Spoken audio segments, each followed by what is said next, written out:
This is gonna be a long ass episode, and I can't wait for it. I'm here for it. Awesome. We could do 2. We could chop it up. That's true. Right? We'll see what happens. We'll do like mini segments, like bite-sized podcast segments. We'll have like some intro music in between the segments. We'll be right the back. Local news. All right, we're back, and but you would have to do bam, bam, bam, bam, bam, bam, bam. That would have to be. Yes. Oh, absolutely. Not actual music. No, me You- scatting. Yes. Correct. Yeah. My favorite thing on podcasts right now is podcasts that are newer, that are leaving gaps for ads, but they don't have sponsors yet. So there's a couple of podcasts I've listened to where they're like, and so now it's time we give a shout out to our sponsors. And there's like 5 seconds of silence. And it's like, okay, we're back. It's like, well, that's just sad. Interesting. Maybe we should start doing that. Maybe we should. And sponsors, this is where your ad read would go. Jealous? Right, Are you jealous? Have you ever always wanted to sponsor a podcast, but never known what podcast to sponsor? Have we got the show for you? We got a show for you. All right, speaking of show, let's do that.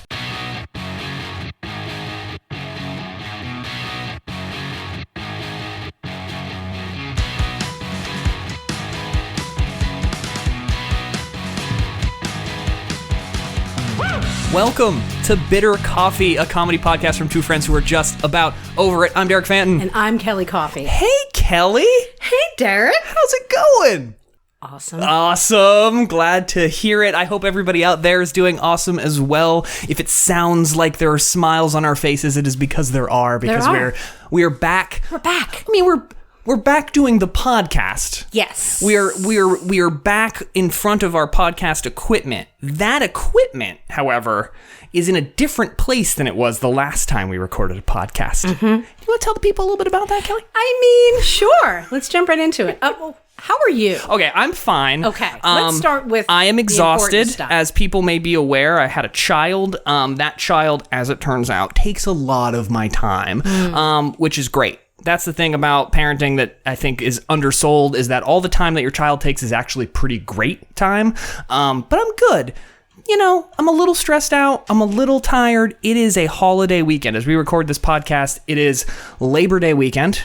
Right? Labor Day? It is. I always have a hard time with the Monday holidays and which is which. Labor Day weekend. Well, you remember on a previous podcast, Yeah, I do. I was talking about Labor Day versus Memorial Day, and we were so sure that we had that day right. Boy, did we not. We had no idea. We're actually talking about when Gwenny was going to be born, and we were saying That's it was right. Labor Day weekend. Labor Day, ha ha ha ha, joke joke joke. Labor Day. Nope. Now is Labor Day weekend. If she had been 4 months late, that would have been a medical emergency. Yeah. So, pretty much. but yeah, 4 months. 4-month-old baby at home these days, just That flew about. by. It really did. But yeah, I'm doing well. Everybody is adjusting. It's a joy to be a dad, and it is definitely nice to finally be comfortable taking some time and coming over this way and getting in front of these mics with you again. I've missed it. It's been too long. I've missed it too. Yeah. But how are you? Let's Let's good. do that update as well. How are you? I'm good. We're in the new studio. New Bitter Coffee studio. Just kind of a dovetail into why we're in the new You know, studio. it's a work in progress situation. So I moved into a new apartment. Which, Eerily familiar, I will say, to me. because this is your old apartment. It's our old apartment. Does it feel weird to walk in here? It is, coming through the front door was an experience that I will never forget. It was very much like, oh, wow, that's right. I used to live here. And I don't know if anybody's ever done this. There was a whole thing when I was a kid where people would like go to their house that they grew up in and like ask if they could look around and stuff. I never did that because I always thought that was really, really weird. But I'll be honest, when you were like, hey, let's do the podcast, I was like, yes, I'll get to go look at the apartment. There you go. And you've done nice work in here. It's way nicer in here than it was when we lived here. Well, no, it's just different. It's just different. No, I'm getting used to it. I've only been here for a week. Right. And I'm in this new apartment because my wife and I have decided to live in separate apartments in the building. Right. So yes. So to be clear, as people who maybe they're jumping into the podcast brand new, they're not aware. My wife and I, used to live in this apartment, which is in the same building as where you and your wife live, and the Bitter Coffee Studios previously were about 100 feet due south of where we sit right now. Sounds about right. Yeah. And so you have now moved here. I have moved here. Yeah. And how's that going for you? It's pretty fantastic. Yeah? Yeah. moving into this apartment kind of coincided with me starting a new job. Mm-hmm. So moving, separating from Michelle, right, and starting a new job. You know, not really that stressful. No, I mean light life stuff. Really. Yeah, I mean outside of that, everything's great. real normal and very the same. It's and I love my new job. I've been there it'll be 3 months next week. Oh wow! So no, Gosh, that's a lie. No, that is right. It's gonna be close to that. I started in June. So, I don't know. I'm not good at math, or calendars, or directions, or distance. We do words here at Bitter Coffee, not numbers. So, I've been there long enough where they're going to keep me. Great. And I love it, and it's great. And awesome. I love this apartment. School starts back up on Tuesday. Right, yes it does. So, there's a lot. Happening. There's a lot. Full plate, as they say. Never boring. Never boring. Never boring. Yeah, we didn't do any food today, so we're not hopped up on food. We're just hopped up on life now because we're doing an afternoon recording. It's exciting. We just sat here and just smiled at one another. Yeah, it's been a joy to be back in front of you and talking to you again. We made a pact to ourselves that we weren't going to have a whole lot of conversation prior to getting on the mic. So what you're getting is unfiltered, unvetted, pure bitter coffee in your ears today. No, it's great. Pretty exciting. Couple shout outs. Sure, let's do that. You want to jump right into that? Absolutely. Because I had missed her high school graduation shout out. Mm-hmm. I want to give a shout out to Mary Batesy, who just started her freshman year. Nice. At St. Lawrence University. Oh, cool. Which I just learned they call SLU. Oh, nice. I guess it's a lot easier to say than St. Lawrence University. Yeah, Lawrence and University, that's tough. SLU is great. It's a lot, right? SLU. Where do you go? I go to SLU. I'm over at SLU. And I also want to give a shout out to her sister, Grace Batesy, who just started 8th grade. Oh, wow. She's our youngest, and I'm going to go out on a limb and say perhaps our biggest fan. And I think you and I have talked about that. Yeah, and I think that's fantastic. Yeah. Anybody out there who's in an earlier grade than 8th grade, let us know. But yeah, so far... Grace Batesy has the lead. Got the lead. Gwenny can't listen to the show yet. And who knows when she'll be able to listen to the show. Or we'll if probably she would hold even off on want that. to. No, nobody wants to listen to their parents talk at all. Certainly not recorded. This is true. Maybe when she's 30. So Grace Batesy just started 8th grade, and I was thinking the other day, 8th grade, although it was a really long time ago for me, that was like the best year of my life. 8th grade's a pretty good year. Yeah. Pretty good year. So you think that was your best year? I think it was my best year. Give me some examples of why 8th grade was so wonderful. I didn't have to do anything. Right. That's the biggest reason probably, right? 8th grade, you show up and things just kind of happen. It was also like that September, October. It's going to be difficult for some people, including you, to believe. But when I was younger, I was a little bit nerdy, a little bit awkward. I refuse to believe that. You know, like a little bit socially awkward and just kind of all over the place. No. How dare you? Braces, headgear, glasses, you know, the whole thing. My parents really pulled a trifecta. Thanks. I mean, get it all out of the way at once, right? I suppose. Just deal with it all at once. When you're in 8th grade, because things aren't really awkward at that age. No, everybody's really easy to adjust to, and it really works on a social level that's very mature, and so it's totally easy to get by on those things in 8th grade. Kids are really understanding in 8th grade. Really, that's what I learned. Patient and understanding and inclusive. Yeah. Not judgmental at No, all. not for a moment in 8th grade. But when I came back into my 8th grade year, the cool kids all of a sudden wanted to hang out with me. Oh. So I basically hung out with everyone. I mean, things change so quickly at that age. Yeah. Your own perception of yourself, your perception of people around you, like, that's pretty cool, though, to have that moment of like, oh, maybe I can hang out with, like, the cool kids. Maybe I'm not a social outcast anymore. No, I think I still was. Okay. But I think that was maybe the box that they needed to check. I see. Oh, I see. You were the token social outcast in their group. Yeah. Ah, interesting. Yeah. Reflecting, I may have fallen into that category as well, perhaps a little bit later in my life. Like in high school. Sure. So 8th grade being a great year for you. It was fantastic. How about you? I feel like I'd probably have to say like maybe junior year of high school was big for me, kind of for a lot of the same reasons. I definitely felt like until that point, I moved around a lot as a kid. I was in a different school every year from, I want to say like 2nd grade to sophomore year of high school. Oh my God. Just because either we moved or the school system moved to a new school or something like that. I just moved around a lot. And so I had freshman year at my high school and then we moved to a different town, and then I had a junior or sophomore year at this new school where everyone thought I was a freshman because I was new to the school. I see. There was this whole thing. So junior year, I feel like I really kind of came into my own, and honestly, I was helped, and shouts out to all the people on my basketball team in high school who really helped me feel like I was part of something. Because really, until that point, I had been like that kid who was sort of smart, but not smart enough to hang out with the smart kids, and like sort of into theater, but not enough to hang out with the drama kids, and like could play basketball, but was also lanky and awkward and didn't have much of a post-up game. So like I never really fit into a group until probably junior year. And I think that was the moment where I realized, okay, like the same kind of thing. Oh, you know what? I can kind of hang out with some of these like cool kids. Yeah. But in retrospect, you make an excellent point about sort of like equal opportunity situations that I felt like were in that social group. Like they needed somebody to be like, we're going to take this, take off this kid's glasses, maybe muss his hair a little bit, and all of a sudden he's a pretty girl. Like that was sort of where I fit in that social group. And so I was sort of like a can't hardly wait kind of a situation. So that's probably junior year of high school was pretty great. And a lot of the same reason as well. I had no problems. Now, of course, I thought I had a shitload of problems. Oh, absolutely. I thought the world was ending every other day for one reason or another. But in hindsight, my God, there was nothing to worry about. Had a car, had a license, had a job that gave me some money, of which I didn't have to spend on a single bill. Nope. Everything was so easy. I wish I could go back to that time and just like shake that kid and be like, it does not get better than this. Exactly. It's all downhill from here. Yeah, exactly. Listen, you got a baby now. Yep. Get with it and just start enjoying life. So junior year of high school was pretty great. Shouts out to everybody in junior year of high school. Chris Reinhardt, Ben Williams, people I hung out with and really took me under their wing and said, you know what? You can talk to other humans. You'll be all right. I'm not going to give a shout out to anybody from grade school or high school.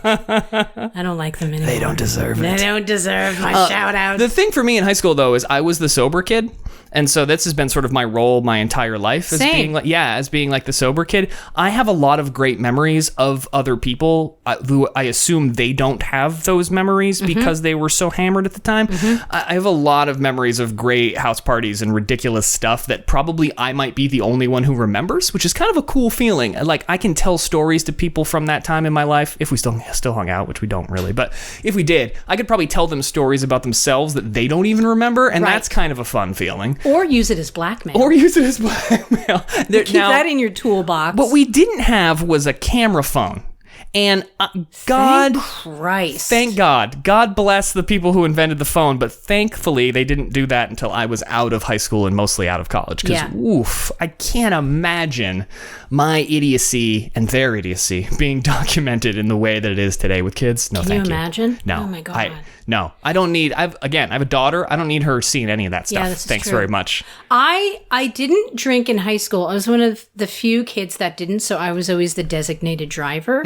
Although, and I can't remember if you and I have talked about this, but we would so there was this place called the Lodge, which was basically like 4 logs in the middle of the woods. May or may not have been a fire. Gotcha.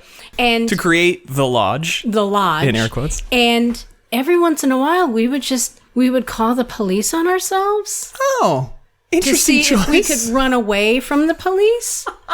So me being the sober kid, it was great. Climb up a tree. I could run really fast. In a straight line. I could get in my car and just drive away and be like, all right, see you guys later. I love the idea of I hear kids run from the police. You know what we should do? Run from the police. Yeah, it was great. It was so much fun. Trying to get other people to call the police. That's amateur stuff. We're going to call the police on ourselves. We would walk to a payphone. Well, you don't want to trace the call. We had no other option. That's true.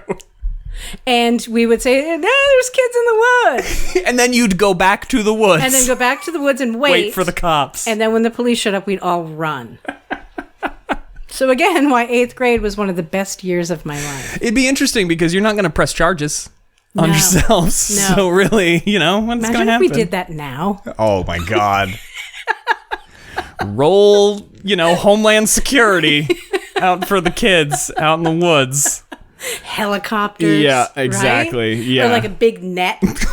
Just drops They would down throw over all the lodge. 50-year-olds. Turns out one of the logs in the lodge is a CIA agent, and they just pop up in a Exactly. ghillie suit. Exactly. Oh my God. Speaking of like good years, we're in, as you may be aware, we're in 2019, almost in 2020, which is nuts for me. But anyway, 2019 is an interesting year because it is the 20th anniversary of 1999. Something apparently happened in 1999 where like culture and media sort of got together and said, it's going to be a really good year this year. We're going to do some great things. Despite Y2K. Despite the fears of Y2K. For anybody who doesn't have a vivid memory of Y2K, that was a special time in which the entire planet friggin' panicked. Although I say planet, it's probably more like, that seems like an American thing. That really, the freaking out was like largely US based, but maybe I'm wrong. I do remember New Year's Eve, 1999. Sure. Because Australia is one of the first countries to ring in the new year. I distinctly remember checking in on Australia. Exactly. And they were like, nope, everything's okay. We're good, mate. Yep. So when Australia thinks everything is okay, the rest of the world thinks everything's okay. Right. So that's how I got Australians to New Year's traditionally the most enlightened of the people. Well, and here's a funny thing. I was living with my girlfriend, Amanda, who's from Australia. Who was from Australia, yeah. She spent a good 6 months preparing for Y2K. Oh, really? I'm not even kidding you. Well, that's even scarier because of an Australian's concern. That's what I'm saying. Well, so she prepared in what ways? Our guest bedroom was filled with canned goods and like flour and like batteries and tools. Oh, well, what'd she do for Y2K though? I got you. I got you. Good. Thanks. I didn't see that coming. Every now and then. That's what she said. So she was like a real doomsday prepper. Sky was falling. Wow. Yeah. So on New Year's Eve, was it a life and death situation? Was there a lot of like, when do we lock the door kind of a situation? Or? There was some of that. And then I decided to, we were living in Brooklyn at the time, and I just decided to go up on the roof. Okay. And she came with me. Okay. And, the ball dropped or whatever. Yeah. And that was it. Yeah, I mean, there was no like, oh my God, it's happening right now. There was none of that. Seems like probably the best place to be. I feel like if you think that the entire, electronic infrastructure that we've created is going to break down, which essentially was what people thought was going to happen. Right. Go outside. That's probably the safest place you can be if that's really going to go down. We didn't lose power. No. City didn't go dark. I remember there was a certain palpable disappointment amongst a lot of people of like, we didn't want it to be like the apocalypse, but it would have been nice if like something happened. I'm one of those people. This is my not shocked face, Kelly. You know that I love extreme weather. Yes. You know this about me. Yes, you're like passionate. A blizzard. Yes. And then when other people get blizzards and we don't get them, I get jealous. Very envious. And I'm filled with envy. It's pretty much why I moved to Vermont. Right. Because I wanted to have a blizzard every day. And Lord knows, come January. No, they're all in New York now. Oh, that's a good point. They are getting a lot more of the severe weather these days. I could have just stayed there. Who knew? If you'd only known. Could have just stayed in my apartment on Perry Street. How changing weather patterns and the made-up global warming that the Chinese have put forward. I didn't want there to be like a straight up, oh my God, the sky is falling and there's no satellites food. Literally falling out of the sky. I didn't want and that kind of thing, right? But I wanted some kind. Okay, this is what I wanted. Okay. Right before I moved to Vermont, forgot what state I lived in for a minute, and I have this burp that's kind of like right in my throat, so like it might fly out at any moment. That's fine. We'll listen for it. Everyone listen for it. Everybody listen for it. Thanks.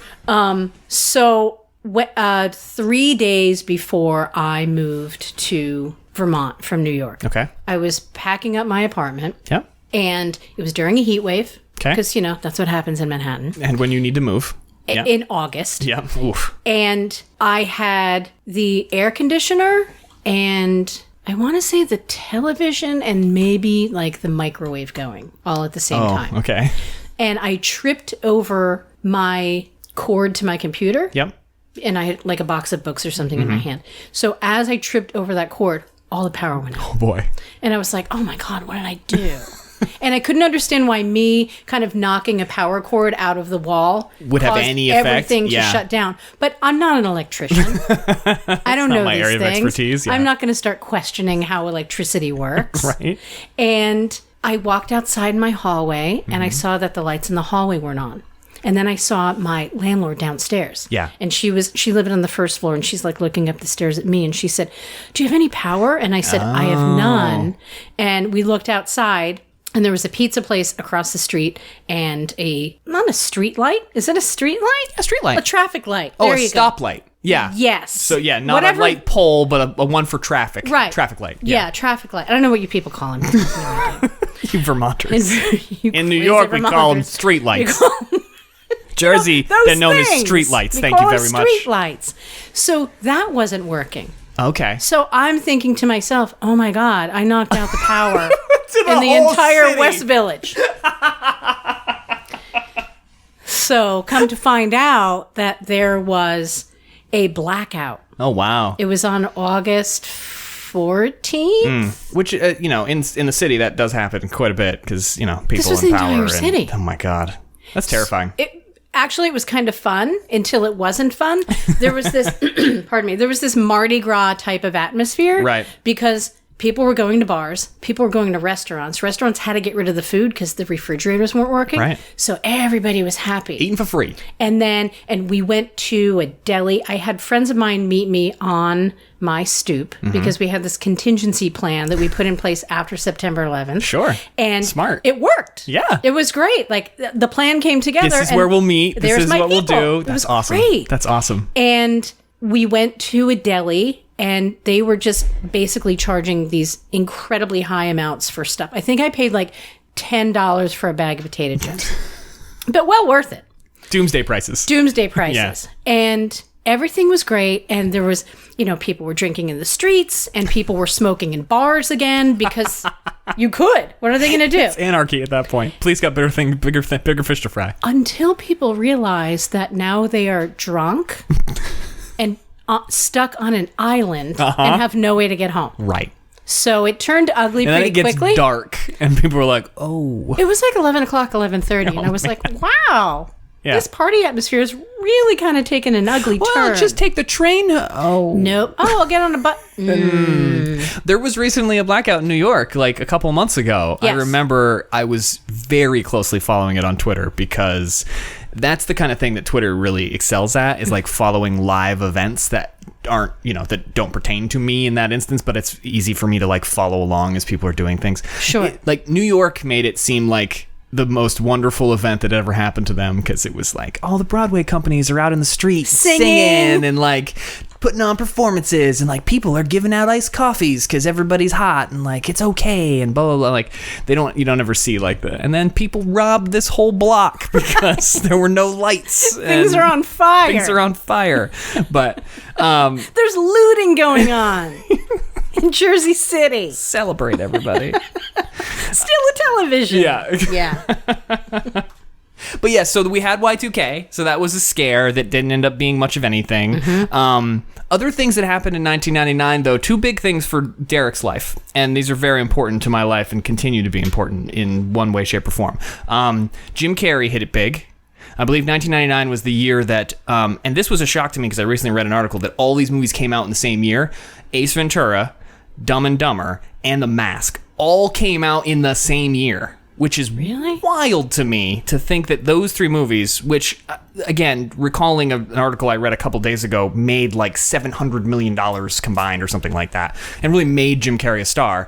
Those all came out in 1999. I was a huge Jim Carrey fan. I remain a huge Jim Carrey fan. He's gone a little off the deep end in terms of his new art career, but whatever. But that was a huge seminal moment for young me and for understanding like the kind of things I found funny and stuff like that. So, 1999, to absolutely date myself, I would have been 18. Like, that's kind of a big year. Obviously, like, that really... that's big to like have those things, those like seminal moments in media happening all at once. The other big thing that happened was Tony Hawk's Pro Skater came out. And not to toot my own horn, but I'm a little bit of a great Tony Hawk Pro Skater player. If you can't just toot saying. your horn on a podcast, where the hell are you going to toot it? What the hell's the point of a podcast? Exactly. If That's there's not all horn it's about. tooting It's just happening. You know, I love a good horn toot. Welcome to Bitter Coffee. Yes, you do. Anyway. Well, shout out to Mo Citro. Shout out Mo Citro out there. Yes, user Maybe we of should the change air the horn. tagline for the show. To Podcast. Oh, God, I don't even know what the tagline is. a podcast from two friends who love are tooting their own horn-tooting. horns. A horn tooting podcast. Now it's about country music. Welcome to our horn tooting podcast, everybody. So anyway, point being, I love playing Tony Hawk. It was a huge, like, that got me back into video games. I took a break after, like, classic Nintendo and Super Nintendo and Sega Genesis. There was a big break in, like, game playing time there for me. And, like, Tony Hawk was the game that got me back into it. Specifically Tony Hawk 2 and 3. Those are huge games for me. But that also came out in 1999 and, like, basically reinvigorated both skateboarding and video games. And then we had all those Jim Carrey movies that came out in 1999. I've never seen any of those Jim Carrey movies. Listen, I know. I wasn't even going to I know. ask you, Kelly. I know. I figured I would offer it because you weren't going to Wasn't ask. even worth asking. Let me ask you this: what do you suspect that Dumb and Dumber was about? One person was dumb. Okay, good and start. I know who's in the movie. Okay. I know it was Jeff Daniels and Yes. Jim Carrey. Yes, indeed. That I know. Lauren and Holly, I know yep. that Jim Carrey filed down one of his teeth. So Jim For the Carrey, movie. Jim Carrey had broken a tooth as a kid. Oh. And the day before the movie was going to start filming, he was like, you know what would be funny? If I took this cap off of my tooth. So the story goes that he actually took a beer bottle and, like, pried the cap off of his tooth the night before the shoot. It wasn't in the script. He just showed up and he had half a tooth in the front of his mouth. Seriously? Yep. That's a great fact that you know about that movie, though. So I basically know the You know movie. what happened. It is about a dumb person and a dumber person. It's disappointing that they never specify who is dumb and who is dumber. But that's, whatever. It's Is that fine. up to the viewer to That's decide? up to the viewer to decide. It's part of the mystique of the film, I think. Now, and did they drive around a lot or something? Yes, they did. Okay. Yes. Okay. They had a ridiculous van that was, because they owned a pet store. Oh, okay. And they had a ridiculous van. Shaped like a dog. Shaped like a dog. And There it had we a big go. tongue and a tail. They basically know the movie. That's it. And they sang Mockingbird to Yep. a guy really loud while he was driving. Jeff Daniels had really bad diarrhea, got his tongue stuck to a chairlift. That's essentially the whole movie. That's pretty much the whole movie. They wore ridiculous tuxedos and went to an event. And then Right. didn't they make a Dumb and Dumber 2? They did. I believe it was... So they made Dumb and Dumber 2, spelled T-O, I believe, or T-O-O. Dumb and Dumber 2, T-O-O. Oh, I see. And then they made a Dumb and Dumberer, I believe, in which I think Jim Carrey and Jeff Daniels reprised their role. Those don't actually exist. Those Feels are like a fake reach. movies Yeah. that only exist in people's minds, to me, at least. The actual only movie that ever came out was Dumb and Dumber, and it was great. Okay. Yeah, I was a big fan of Ace Ventura. I was a big fan of The Mask. Dumb and Dumber, I wasn't as big a fan of. The Mask was just a great movie in which somebody basically takes all of the things that I liked at the time in terms of crazy character acting and, like, animation and all of that stuff and, like, shoved it all together in a dog and shoved it all together in a movie, and it was wonderful. So shout out to 1999 for being great, being a great year. Probably not my best year. That would have been senior year of college. High school? Yeah. He looks away. Senior year, I was like looking up at the fan, tell me what year Hey, 1999 ceiling fan. was. You'd think I'd remember since I graduated high school that year. So 1999 was a good year for me Right. as well. You know the reason, this is, okay, so we're going to get real deep. I'm going to tell personal stories here on Bitter let's Coffee. do it. You know the reason that I remember what year I graduated high school? Because two of the kids who sat next to me, who I never associated with otherwise in high school, took the 99 from our graduation caps, the little numbers that said 99, and they turned them so it said 69. What? They thought it was awesome. And I remember them being like, Hilarious. this is so cool. 69. It's a sex thing. That's hilarious. Yeah. So, but thank you to those two idiot gentlemen who I assume are dead. That's the reason. That's the reason I remember that I graduated in 99, because I was like, oh, it would be 90. So it wouldn't be 96 because that would make sense. So they had to do or it. 1966. And I know I didn't graduate in 1969. Right. I can put that together. So it had to have been 90. That's how I remember. So. Well, we all need that point of reference. Exactly. We all need some kind of, is it a mnemonic device if it's just two idiots next to me making 69 out of their graduation cap? I don't know if that's the definition, but I'm going to go with it. Thanks for taking us all on that journey. Hey, thanks for coming with me. That was amazing. There's a couple pet peeves that I want to discuss with you. Great. I love it. Because it's been a while since I've, I assume you've developed new ones since last we spoke, so. I mean, I think they're the same ones, but I think they're prominent. coming out of hiding. Okay, cool. Have you noticed that any parking lot that you go to, you know those, like the dental floss things? Like the plastic flossers? Right. Yes. Which have become a thing for some reason because people can't use dental floss? Right. A couple things. Yeah. A couple questions I have. Okay. Why are we not just using regular dental floss and flossing at home? I have no answers. And, why do we need a special handle? Again, I blame millennials. I'm just going to put that out there. I don't want to wrap it around my fingers. But it cuts off the circulation to my fingertip. Yeah. Yeah. I don't know. It doesn't make any sense. But yes, I know what you're talking about. The little handheld flossers that have an inch of floss between two little prongs. And then one end of it's pointy so you could pick shit out of your teeth, I guess, if you wanted to. And then you use those to floss and then you throw them away. No. No? No. You know what people do? Tell me. They throw them in the street when they're done. I see them just discarded on the street side. Oh, here I am. I'm going to Price Chopper. Let me floss my teeth before I go in the store.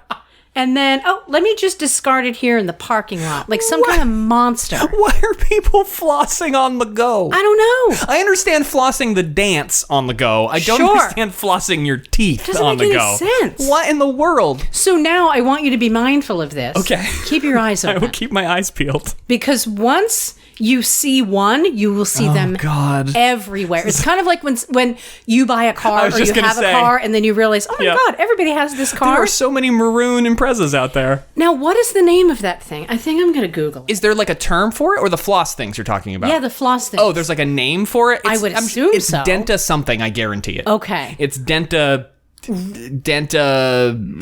wand. Okay. Maybe Denta-Wands? Denta-Wands. Let's call them Denta-Wands.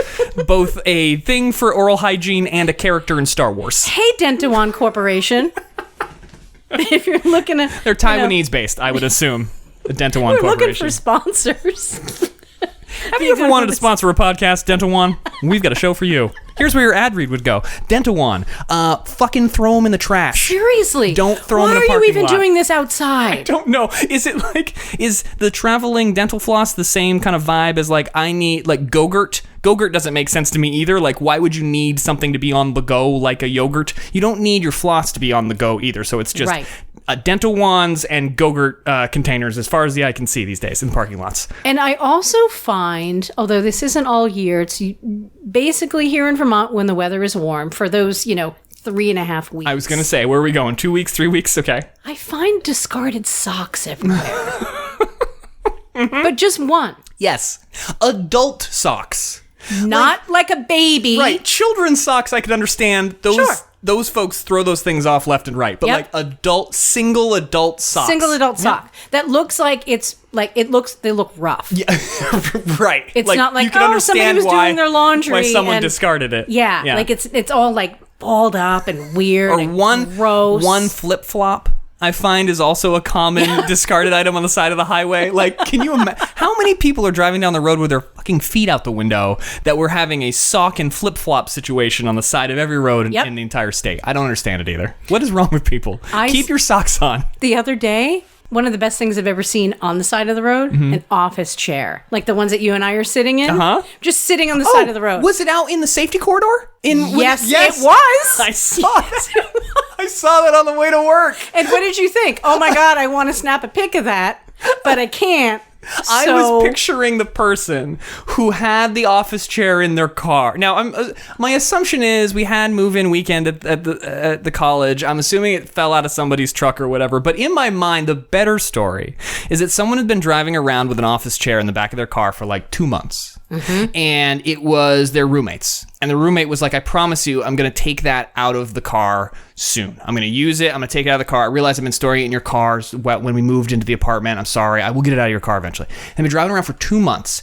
And fuck this fucking chair. I am done. And just pulled over on the highway on the on-ramp, because it was right after the on-ramp from Winooski onto the highway. Yep. Just pulled off. People behind them honking their horns, and they're just flipping them off left and right. Hazards on. The hazards on. Yep. They get out. They take the chair out. They slam it down onto the highway. They get back in their car, and they peel out. It's fantastic. I assume that's what happened. That feels like a better story than it fell out of somebody's truck while they were moving to college. But yeah, no, I like your story a lot more. I love that you saw that chair too. It was wonderful. I like watched. I watched it go by as I was driving. Like, what the fuck? Why is there? And then all the way to the exit, I was like, maybe if I turn around and grab a friend and they drive my car and I'm the passenger, then I could take a picture of it. I did notice that I now have a nice office chair. Is this the chair? Or no? You didn't go back and get it, did you? Okay, cool. This is not a highway chair. Okay, cool. Unfortunately. We got... Because if I got you a highway chair, I'd be calling you from the side of the road saying, oh my God. You'll never believe what I found. A highway chair. And you would have said, is that the same highway chair that I saw? I'm just so happy that you saw that chair too. I wish that we could have adopted it. We should have definitely taken a picture. We got sun couches, we got snow couches, we got rain couches. It would have been nice to have a highway chair as well. But we'll memorialize it here and it will live on. Kind of want to talk about the summer of sun couches. Okay. And I really want to thank every single one of our 9 listeners. All 9 of you have been really committed to the sun couch. People are into the sun couches. We've really hit a chord here with our listenership, and I'd like to think the nation eventually. I mean, in terms of like the people who will leave furniture on the side of the road. It's not a Vermont thing. Clearly, it's not a Chittenden County situation. It is worldwide, because we keep getting pictures of people's sun couches, and we want you to send them. Thank you so much for sharing them with us. And here's the thing: there's a lot of steps that need to take place before we receive a pic of a sun couch. That's not just like, it's not a one button situation where somebody was like, send Bitter Coffee Podcast this sun couch right here. Yeah. There's a lot of steps. They don't hesitate. No. And they're proud. Mm-hmm. Like, look what I found. Look at this one. And it makes me so happy. Same. It really does. Same. And I'll usually send a message to the person kind of like on my own, like, oh my God, this is really great. And then I try and tone it down when I put it on Insta, just because I don't want to sound like a lunatic. They know that I already am. Right. So I try and tone it down a little bit. They've heard the episode. I mean, they're aware of our passions. So thank you so much for every single snow couch, rain couch, sun couch. What do we do for fall? I mean, I'm hoping we'll get some leaf couches. Oh, that would be wonderful. Wouldn't it be wonderful? Like, so the dream scenario, mission, Bitter Coffee listeners, here's the dream scenario. I would like a couch with a floral print covered in leaves. So it's like it's really emblematic and speaks to the changing of the seasons. I would love to see that. That's going to happen. Somewhere there's going to be a leaf couch. And so that mission leaf couch, hashtag leaf couches. Let's make that happen, everyone. I'd love to see pictures. Exciting. I'll keep an eye out as well. Okay. Continuing the shout out, really in general, just shout out to everybody who has stuck with us through this kind of hiatus while Darek figures out how to be a parent. I have gotten so many people asking me like, so, you did the episode with your mom, and I was hopeful that was going to be like, now I'm going to get an episode every couple of weeks. When's that situation happening? Thank you for caring. Thank you for asking. Thank you for continuing to listen. What's cool is like more people are finding the show. I'm seeing on our stats, like people are finding the show. You made a wild hand motion. What's up? I did. Yeah, you noticed that, right? No, but I have a story for you that I completely forgot about. Yes, that's my goal, is to remind you of stories. So we have, or Michelle has, because now I'm just a tenant. Michelle has new neighbors next door. Oh, right. And so there was one morning where Michelle learned that one of the tenants in the building next door was putting their garbage in our garbage can. Oh, boy. And, I mean, you know how she is. I do. I've met her. She's passionate. She's set in her ways. It's great. And you don't do that. Yeah. And a line has been crossed. And God bless her for it. So she took the garbage bags that didn't belong to us, I guess. Yep. And she threw them on the lawn of the house next door. Yes. Fucking civil disobedience. I love it. I missed all of this. Oh, no, that's a shame. I know. She told me that she did, and then I kind of forgot to look when I was leaving for work. I don't want to get involved. Sure. So you just live here now. Exactly. Yeah. I just say, hey, here's my check for the month. See you later. That's a dispute between you and the landlord. Yep. I don't want to get involved. I don't want to get involved. The property owners can hash that out. So I know that Michelle wanted to have a conversation with the owner of the building, who is also one of the tenants over there. Yep. And I didn't know how well that was going to go. Yeah. And Michelle was across the street. It's a long story, but we have a garden in our backyard. I'm sorry, Michelle has a garden in her backyard. And then she also has one across the street in this big plot where an elderly woman lives, and she dislikes the company. Nice. So Michelle was heading over there, and I hear the landlord next door say, "Oh, I want to thank Michelle for the cucumbers and tomatoes that she gave us." Oh. Not knowing that maybe she's the one who threw garbage all over her lawn. So I intercepted him. Yes, great. And I went outside and I introduced myself and I said, "Hey, I'm going to save you a little bit of, drama. A little awkwardness. I don't know if you saw garbage all over your yard this morning, but that was from Michelle." And he was like, "Oh, yeah, there was some garbage." She gives all a range of gifts, both vegetables and garbage. So I introduced myself and I said, "Oh, hi, my name's Kelly Coffey. I don't think we've ever met." Mm-hmm. His wife's coworker is one of our listeners. Really? And he knew my name and he knew the show. What? You're Kelly Coffey. The Kelly Coffey You of live next Bitter door. Coffee? Isn't that crazy? That's wild. Yep. So in the wild, Yeah. a random fan of the show. That's really cool. I think maybe he might have done that just so I didn't freak out about using Michelle's garbage can. It was a deflection technique. I'm going to use it all the time. All the time. That's amazing. Yeah, oh, so I love that. It's a small world. That's so cool. It freaks me out, and I'm sure you can speak to this. It freaks me out how small the world actually is. Oh, yeah. Everybody knows everybody. It's crazy. I don't and it's like that. The internet has made it a very weird place because there's this whole argument about the internet or virtual conversations draw us or bring us further apart. And in a lot of ways, though, they really draw us together because you can have conversations with people around the world at any point. And it really has, I think, made the world much smaller for for positive and negative effects. But it's really weird to the idea that we would have this show that lives on our little corner of the internet, our website or our iTunes profile or whatever, and that somebody would move in next door and be like, "Oh, I know your name because of this internet show that you do that my wife's coworker listens to." It's weird, That's right? crazy. Yeah. It's so cool, though. I love that. Shout out to all of our listeners. Really, Yeah. I really mean that.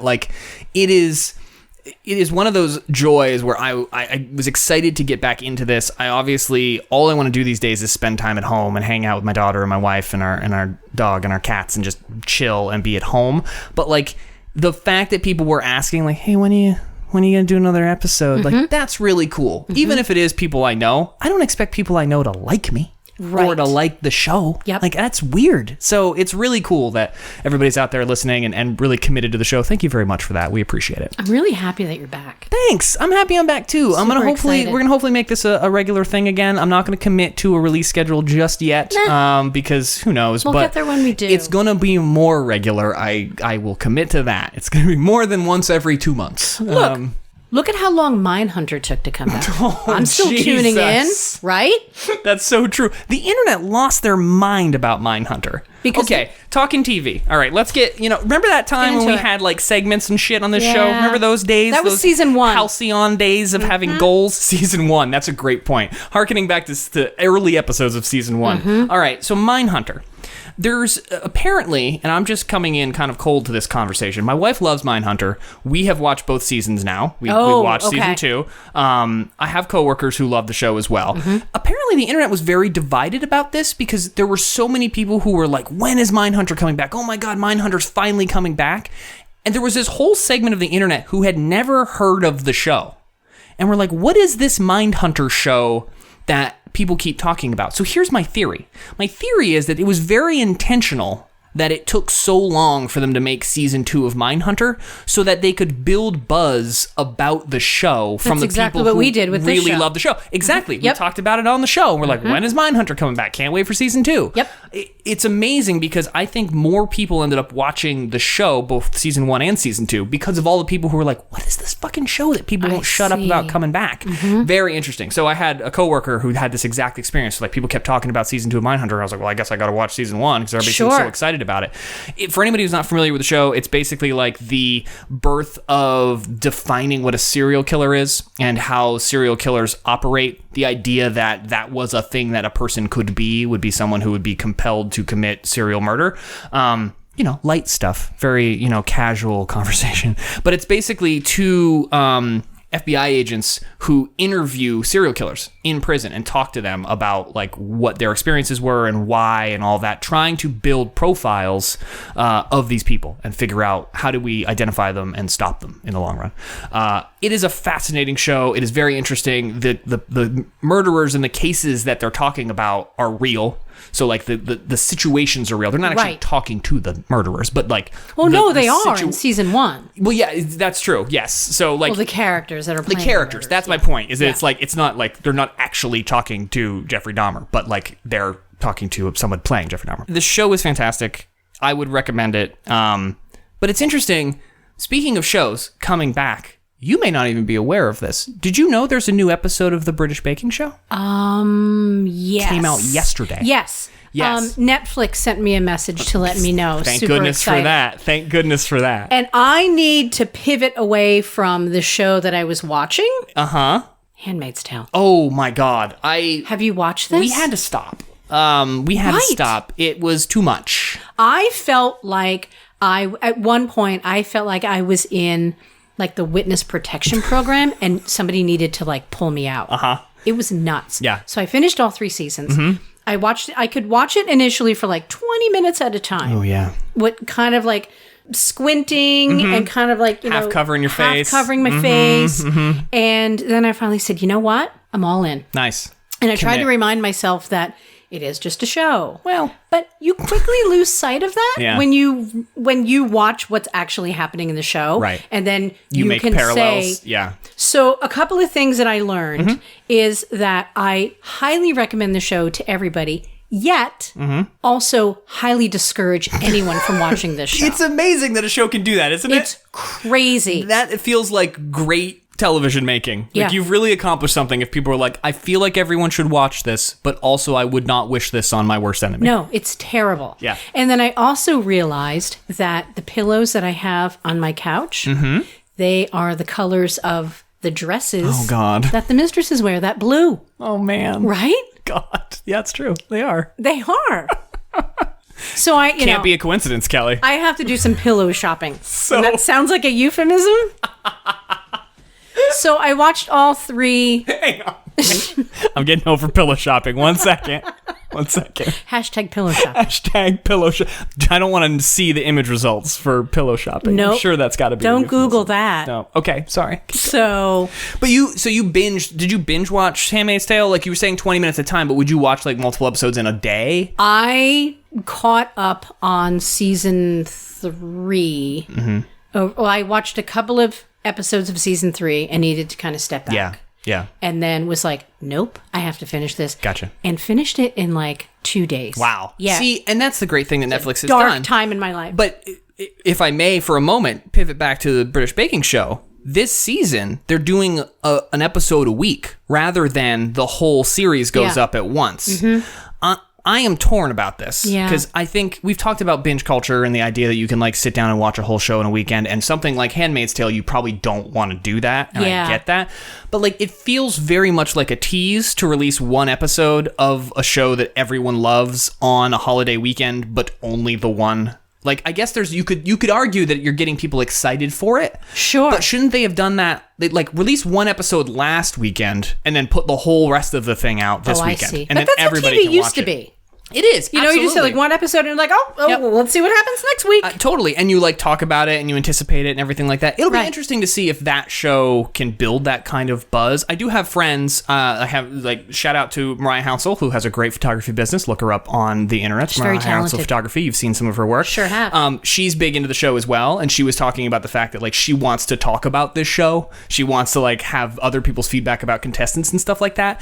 That's actually harder to do, I think, if it's all at once, because you have the result. You know what's going to happen by the end of the weekend because you've watched the whole thing. Right. This allows for that sort of episodic, we're going to talk about it every week, we'll review what happened. It'll be really interesting to see if that actually pays dividends for the show, because as someone who doesn't have a lot of TV time these days, like this morning when I watched that episode at 6 o'clock while Gwenny was going back to sleep after I got up and fed her, I was like, I could use a couple more episodes of this. Sure. Because I'm up now. Now, can you watch past episodes? You can. You can revert back. I did think about, it's the 10th anniversary of the show, so there's 10 seasons out there to watch. I could restart and start at the beginning. And you know what? I bet people do that. That's actually a great point. I bet that gets people to watch past seasons of the show because they can't keep watching the current season. You've hit on something interesting there, Kelly. I'm currently doing that with Parks and Recreation. Oh, Parks and Rec. That was my antidote to Handmaid's Tale. Yep.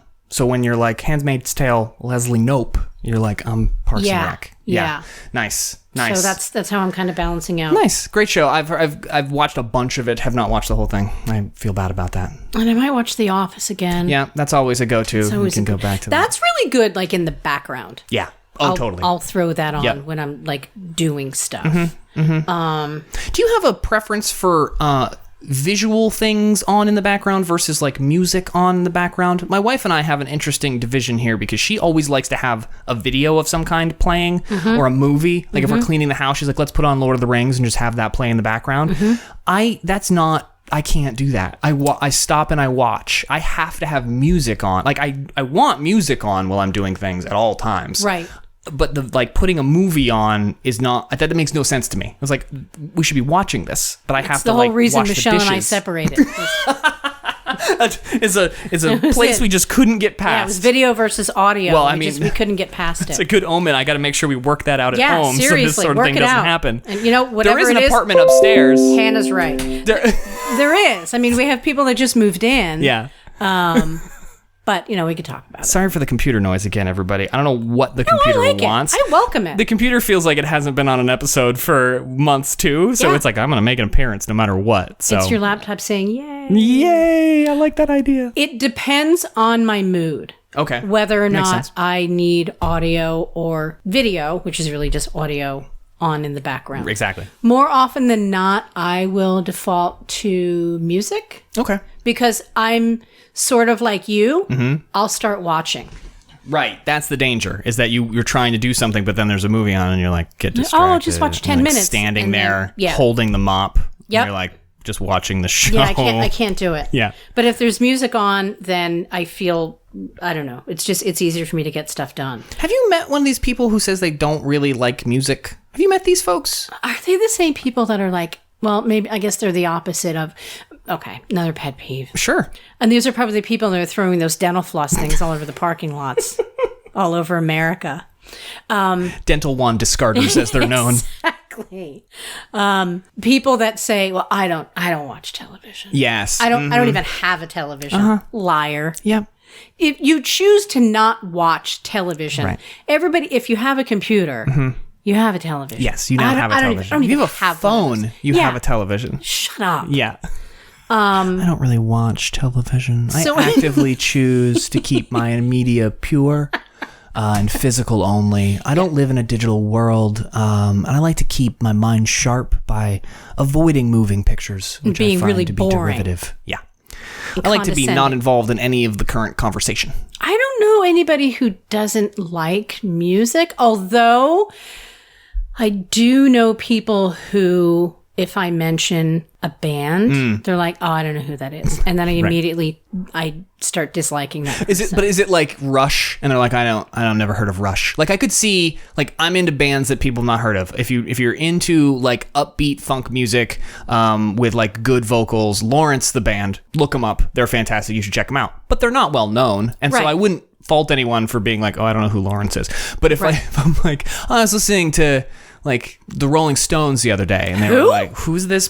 Are they out of Brooklyn?" I was like, "Who are they?" I can't. Yeah, it annoys those the kind of hell people out of me. Yeah, and more than half of the time, I think they're maybe not being truthful. I've never heard of that. Out of principle, I'm going to say I've never heard of who that is, but this is the same. Like I don't watch TV. People, it's like, oh, I don't know who that band is. I don't know who that is. I just can't get. I don't understand the I don't really like music. I guess because it has always been such an important part of my life. Right. When people say that, I'm like, well, then what do you like? So if you had to make a choice for the rest of your life, TV or music. What would it be? Oh, okay. Like without hesitation. Okay. We watch a good amount of TV. I grew up watching a lot of TV. Yep. I think that, it has its place in entertainment, but without a doubt, I would totally discard television as long as it meant I could keep music. I don't think I could. No? No, because when I read, I can't listen to music with vocals. Right. Mm-hmm. Can't do it. Yeah. So, but if I have something on in the background, like a television show, and I'm reading, that's okay. It's not directly trying to be like auditory. It's just sort of there's visual part of it too, so it's sort of not as distracting kind of thing. Interesting. I can read if somebody's not singing at me. Right. Just to break it down. It's interesting. I can listen to music doing other things. I can't like listen to a podcast. If people are talking to me, there's no chance. But like, I can listen to lyrics as part of a song and not be distracted. But I get that. I get where you're coming from there. That's an interesting question. People out there in the world, if you had to choose between music and TV or movies and to only keep one, which one would it be? I'd be very curious, and give me some justification. I like your very clear, like, this is why, because I get distracted by lyrics, but I want to have something on.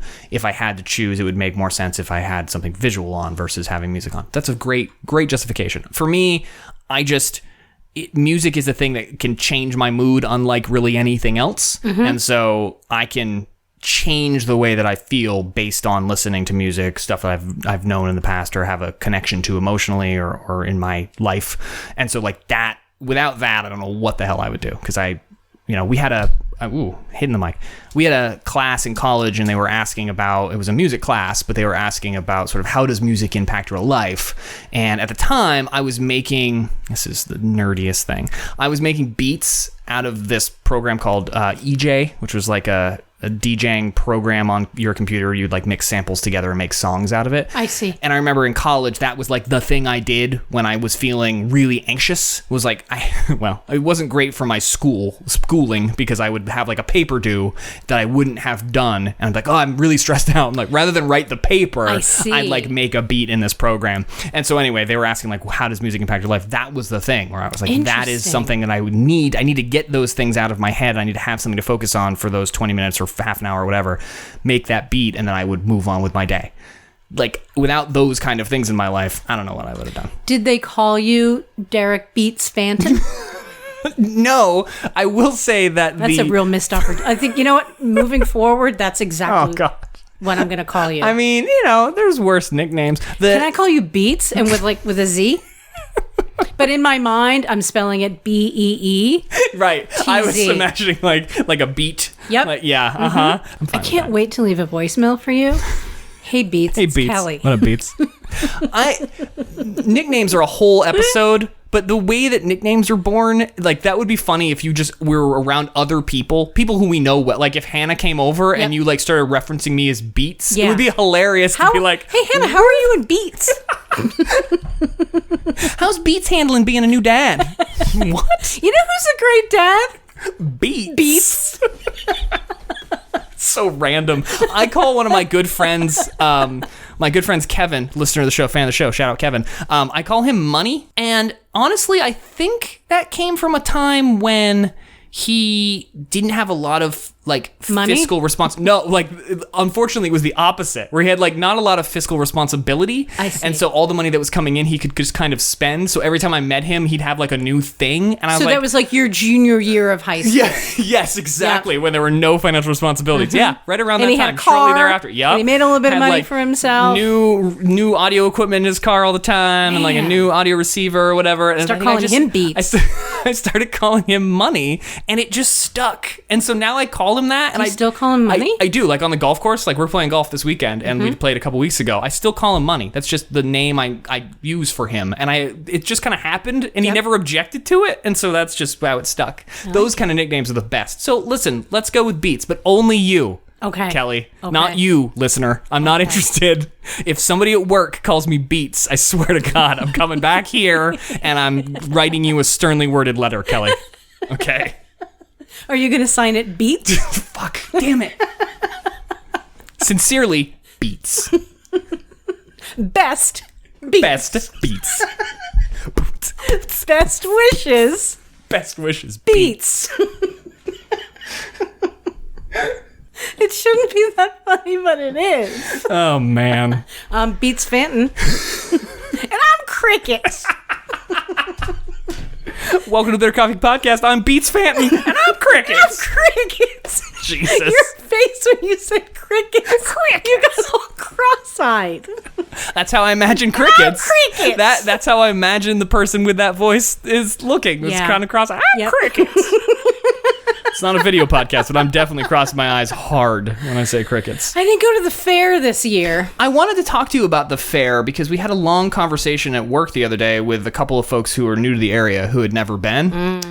We were trying to describe the fair. Yeah. So for anybody outside the area, the Champlain Valley Fair is happening right now. It's not the State Fair of Vermont because that apparently happens in Rutland, but it is basically the fair for anybody who lives in the northern half of the state. The fair is a fascinating conglomeration of humanity. That's a nice way of putting it. That is the nicest possible way to describe the fair. You could do a lot worse. What's your overall impression of the fair? What does the fair kind of bring to mind for you? Thanks for asking. You're welcome. You brought it up. I did, but I didn't know that we were gonna. No, it was on my. This route. It was literally the only thing on my list to talk about because I knew that you would come firing in, and I was just excited to talk about whatever you want to talk about. The fair was literally the one thing that I was going to bring up, and I didn't even have to. So we talked about dental floss and discarded socks before we talked about the fair. Yes. Clearly, our priorities have changed since season 1. Fuck current events. Exactly. Let's talk about discarded litter. Exactly. I went to the Champlain Valley Fair for the first time maybe a week after I moved to Vermont from New York. Early first impressions. So it was a lot. And I didn't know that I was going. Oh. I was in my little tiny house in Marshfield, and new friends of mine came by my house because that's a thing that you can do in Vermont. Yep. You can just stop by someone's house. We talked about that. Just the swinging in. Oh my God. Just gonna swing in. The swing in stresses me out so much. Very stressful. So they did a swing in and said, hey, we're going to the fair. And I said, okay. Good on you. Why not? Not realizing it was like an hour and 15 minutes away. Right, because from Marshfield. I was in Marshfield and it was in like Essex or wherever. But people make the commute, the pilgrimage, if you will. We listened to AC/DC on the way there, which I thought was wildly appropriate. Perfect. And I had no idea what I was in for. No, few do. And there were pig races, and I think they went away for a few years, they came back. I believe they did. There was a lot of food that I'd never heard of before. And I like to think that I'm the only person who does this, but I know that literally thousands of people do this. Okay. When you're in is it the agriculture part? When you have like the cows and the chickens. The 4-H area? Sure. I always take my picture next to the rooster with the sign that says best cock. And like I think it's hilarious. It is hilarious. But I think everybody does it. I don't think I'm alone. But do they do it as well? Probably not. And as consistently, I hazard to say they do not. I don't know. But the first year I did it, was like, this is hilarious. Like on a digital camera. And then what am I going to do with it? Right. There was like nowhere to look at it yourself on the screen on the camera. Look at me. You know, here's me on moving day. Right. And then here's a picture of my kitchen. And then, here's me with my best cock sign. Those are all my photos. That's it. Welcome to Vermont. Thanks for looking at my Canon digital camera with the tiny 3-inch screen on it. Exactly. Oh my God. So that's a tradition. That's a fair tradition for you. It is. But I didn't go to the fair this year. No, I didn't either. Although Michelle did bring me some fried dough from the fair. That's very considerate. So that's really all I needed. So you basically did go to the fair. Because, I mean... I think the fair came to me this year. What more is the fair? Yeah. The fair recently has... I say recently because I've been going to the fair since I was very small. And I lived in the Northeast Kingdom for years. And it was like a 2-hour trip to the fair. We'd go. It didn't, like, that was an outing. You'd go to the fair. It's a day. Like I said, pilgrimage. And... they recently, air quotes, like within the last 10 years, added the like maple building right by the grandstand, which I think is the only reason that like I'm still going to the fair is to go to the maple building and get like maple donuts and maple cotton candy and sugar on snow, literally everything, because I am a maple fanatic. I did not know that about you. It's a very secret thing that I don't really let sharing. Out there. So brave. But telling truths. It's amazing. The thing that we were talking about at work the other day, it's amazing how when you're a kid, so for anybody who's been to the fair, this will make sense. If you're standing with your back to the grandstands, the left side of the fair is like the midway with all the rides and the games. And then the right side of the fair is sort of like food and like 4-H and all of the like exhibits and like tractors and, you know, practical examples of sawing or whatever. And campers. And campers. There's a whole commerce part of the fair that has always baffled me. Yeah. But it's amazing that as a kid, you spend all of your time on the left side and you are committed to the rides area and the games and everything. Nowadays, I don't even like walk over there. Like I kind of like look at it and I'm like, yep, I've seen all of that stuff. And since they got rid of the rat who runs around and goes in the hole, I think that's a thing they probably got rid of at this point. There was this whole game where you'd put quarters on these different colored squares, and then there was a thing that, because you're making a face, so I'm going to go ahead and lay this out for you. There was a square kind of tent, and you'd put quarters down on the table, and the table had all these different colored squares on it. And in the middle of this kind of tent area, there was a circular, like Lazy Susan type situation that was a big round, kind of like pie situation that was all divided into all the same colors that are on the outside of the ring. Then there was a rat. Like a live rat? Like a real like live rodent. rat. Like a rodent, a rat. God. Who might steal a piece of pizza in New York. Like that kind of a rat. Sure, or climb over your shoes. Exactly, leaving you no option than but throwing them away. Off and throw them away. Maybe that's how all the socks get on the road. We don't know. Probably. We'll never know. Who but knows? So this rat sat in the middle in a cup. As I'm saying this out loud, I'm realizing that this was a weird thing that our fair had. You're realizing this now? Just now. Only just now. And so what would happen is everybody would come around, they'd put their quarters down on the thing and on the outside ring, and then the guy who ran the booth would turn the cup over and ring a bell, and the rat would run to one of the outside holes. There were holes at the end of all of these colored pieces of pie, on this circle. And he would run to one of them and jump into one of the holes. And that color was the winner. That's the winner. That's how they chose the winner. And then you got a prize because your quarter was down on that. And the guy would go around and grab all the other quarters from everybody else and keep the quarters. Wow. And then that person won a stuffed animal or something like that. So, I mean... I realize that I'm opening up for a lot of questions. No, I mean, I don't know where to start. Right. I wish I could remember what that was called, because it had a catchy name. If anybody out there remembers what that was called. Honestly, if anyone can verify that this was a thing that happened and not a fever dream of mine. I feel like maybe you as I'm saying it out loud. This, or maybe you ate something that's not agreeing with you. It was like a serious, consistent thing that like everyone knew about at the fair. People who have lived in the area, if you can remember what that was called, or if you have any remembrances of it, please write us, bittercoffeepod@gmail.com, bittercoffeepod on Twitter or Facebook or anywhere else you might find us, Instagram. God damn it, call me directly. Kelly would really like to know more about Give me or beats a call. So I guess in telling this story, that is my big like thing that sticks out about the fair for me. I wonder if I can't imagine they still have it. Somebody must have shut that shit down by now. I mean, it sounds very cruel. My best cock story seems really stupid now. I took a picture next to a word ring around the penis. rack, but ring around the rat, but it was called something like rat hole. Like it had a good name. I can't remember. Rat hole, I don't believe. No. You want to go play rat hole? Rodent run around. Come on, crickets. Let's go meet Beats and play some rat hole. God damn it, Cricket and I spent all goddamn day at Rat Hole. I tell you what, I blew $45 in quarters at Rat Hole just the other day. I'm going back tomorrow. Have you seen House Balls? It's the end of the month. I'll fucking go back. I got my check today. I will go back and I will spend another $50 on goddamn Rat Hole until I win that stuffed poodle. Because that's what everybody needs. Everybody needs a stuffed poodle in their life. That's up there with the goldfish in the bowl with the ping pong balls. Is that something you're familiar with? Yeah. Okay. And here's the thing. Uh-huh. I'm really good at it. To your detriment. Because that I'm good at results in goldfish. any game of skill that involves like aiming and hitting a target. Oh, nice. Like darts. Yeah. Croquet. Interesting. Okay. The goldfish golf ball. Goldfish game. ping pong ball situation. Yeah. Any game like that. Okay. I'm Good to know. lawn darts. Nice. Did you ever do the dunk the chump the dunk tank situation that's All always the at the time. fair? Yeah. Oh yeah. That's a fun one too. Yeah, I'm good on like maybe like the second softball. That's awesome. That I throw. Yeah, I have really good aim.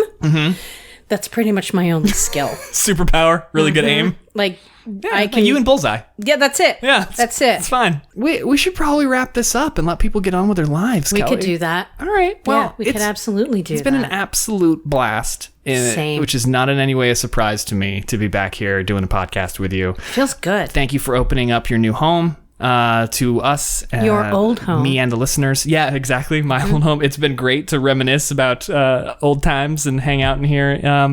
But thank you, everybody, for hanging out with us. If you want to get in touch with us, definitely reach out to us. Please, please, please send us any comments, questions, things you'd like us to talk about. bittercoffeepod@gmail.com. You can find us on Instagram and Twitter and Facebook. We'd love to hear from you. Leave us an iTunes review if you haven't done that yet. We'd love to read those on the show, so please go ahead and put one up. And we will talk to you next time. This is Beats signing off. Stay fresh, cheese bags. Bye, everybody.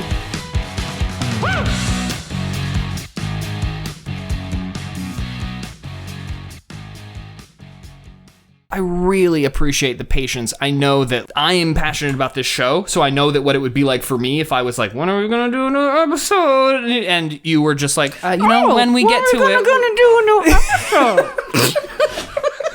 I'm not sure why I got real tiny mouth. You just you Aunt Dolly'd I it. really Aunt Dolly'd you hard on that one. Oh, chocolate covered pretzel. Why don't you come up and see sometime? A lot of grease jobs to get to, but we could do a podcast episode at some point, I'm sure.